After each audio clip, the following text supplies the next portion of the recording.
বন্ধু শহরের অনেক বড় একজন ব্যবসায়ী, 4-5টা কোম্পানি, তার মাসে লক্ষ কোটি টাকা ইনকাম, তবে এক মুহূর্তের জন্য শান্তি নেই। সারাদিন শুধু দুনিয়ার পেছনে ব্যস্ত।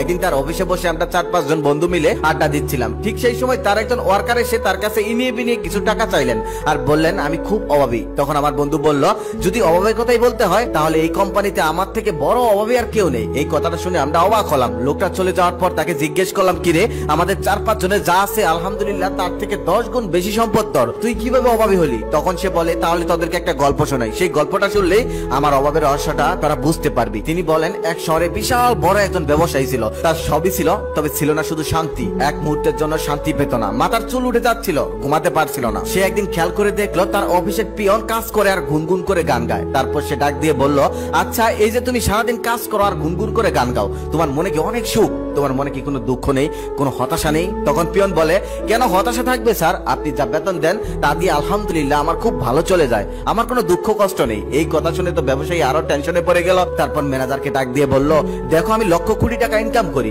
তারপর আমার মনে কোনো শান্তি নেই, সুখ নেই, অথচ আমাদের পিয়নটা মাসে মাত্র 8,000 টাকা বেতন পায়, কিন্তু ওর নাকি কোনো দুঃখ নেই, কোনো কষ্ট নেই। এর রহস্যটা কি? তখন ম্যানেজার বলেন, আপনি যদি এর রহস্য জানতে চান তাহলে আপনি একটা কাজ করেন, ওই পিয়নকে প্রমোশন দিয়ে একটা বড় পদ দিয়ে দেন আর বেতন করে দেন 2 লক্ষ টাকা।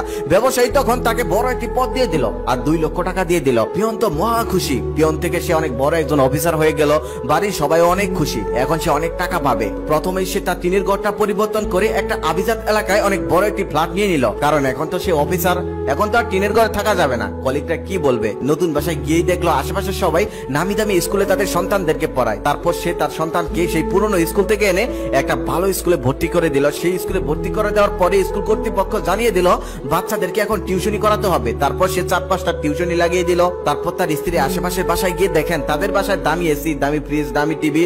তারপর সে বাসায় এসে তার স্বামীর সাথে জ্ঞান করে সবার বাসায় কত দামি দামি আসবাবপত্র, আমাদের বাসায় কিচ্ছু নেই। বেচারা তখন একটা একটা করে কিনতে শুরু করলো। এখন আর সেই 2 লক্ষ টাকায় হচ্ছে না। তারপর সে একটা পার্ট টাইম জব নিল, সেটাতেও হচ্ছে না। আগে স্ত্রীকে বছরে একবার একটা পোশাক কিনে দিলে খুশিতে আত্মহারা হয়ে যেত, আর এখন মাসে 2-3টা কিনছে, তারপরেও সে সন্তুষ্ট না। পরিবারের সবাই তার দিকে তাকিয়ে থাকে, কারণ সে বড় একটা চাকরি করে। বন্ধু বান্ধব আত্মীয় স্বজন সবাই দূরে চলে গেল তাকে অহংকারী ভেবে। এখন আর তার মুখে গান নেই, কোনো শান্তি নেই, চিন্তায় তার মাথা চুল উঠে যাচ্ছে। অফিসের বস তো আগের থেকে তার উপর নজর রাখছিল। একদিন হঠাৎ তাকে গিয়ে জিজ্ঞেস করলো, কি ব্যাপার, তোমাকে অনেক বড় একটা চাকরি দিলাম, এতগুলো বেতন দিলাম, এখন তো তোমার সুখে থাকার কথা, এখন তো আরো বেশি বেশি গান গাওয়ার কথা, কিন্তু এখন তো তোমার মুখে কোনো গান দেখতেছি না, চুল উঠে যাচ্ছে, এর কারণ কি? তখন পিয়ন বলেন, স্যার আপনি দুনিয়ার কিছু সম্পদ দিয়েছেন, তার সাথে এসেছে 1000টা অভাব। আগে আমার অভাব পড়লে পড়তো 2000 টাকা, আমি যেভাবে হোক ম্যানেজ করে ফেলতাম, কিন্তু এখন আমার অভাব হয় লক্ষ লক্ষ টাকা, আমি সেটা কিভাবে ম্যানেজ করব? এখন আমার ঘুম হয় না, এখন আমার কোনো শান্তি নেই, আমি যেদিকেই তাকাই সেদিকেই শুধু নাই আর নাই। তখন বস বলেন, এতদিনে আমার অভাবের রহস্যটা বুঝতে পারলাম, তাই তো বলি আমি এত টাকা ইনকাম করি, তারপরেও কেন আমার অভাব, কেন আমার হাহাকার, কেন আমার শান্তি হয় না? একটা কথা মনে রাখবেন, যে ছোট্ট বেতনে চাকরি করে সেই সুখে আছে, যে বেশি টাকা ইনকাম করে তার সুখ নেই, তার কোনো শান্তি নেই। এর কারণ কি জানেন?